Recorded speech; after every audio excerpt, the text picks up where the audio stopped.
So far so good. There were all sorts of worries before this Russian World Cup kicked off. Fears about everything from rampant hooliganism to cyber hacking to overzealous security forces.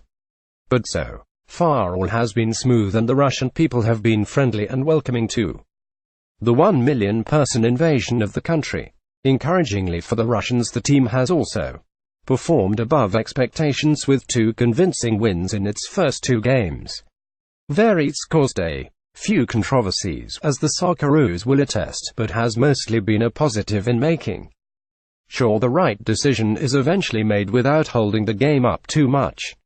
Still, a few wrinkles to iron out about when and when not to use it as well. Seemed bizarre that England's keeper Harry Kane was not awarded a penalty after being blatantly wrestled to the ground against Tunisia. Ronaldo v Messi this week proved that Portugal's Cristiano Ronaldo is the world's greatest player after he scored the sublime hat-trick against Spain, and Argentina's Lionel Messi missed a penalty against little old Iceland, and the judgment won't change until the next game when Messi scores 4 and Ronaldo falls over his shoelaces.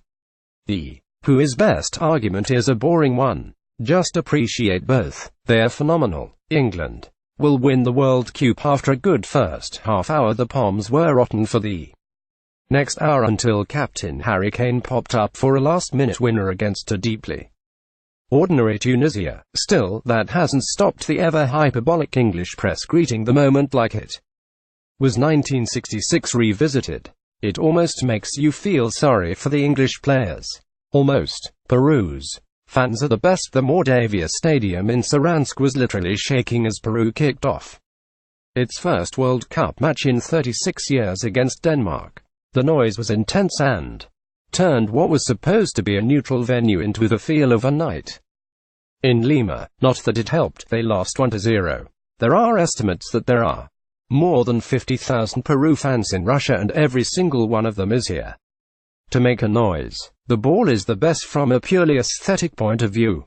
The Telstar 18 is a thing of beauty when it's in motion. It's arguably the best-looking World Cup ball since the Tango in Argentina in 1978. But, happily, it also seems to be doing the things balls should do, unlike, say, the Jabulani used in South Africa in 2010, which had the aerodynamic qualities of a balloon. Long-range free kicks from Ronaldo, Russia's Golovin and Serbia's Kolarov show a ball working as it should.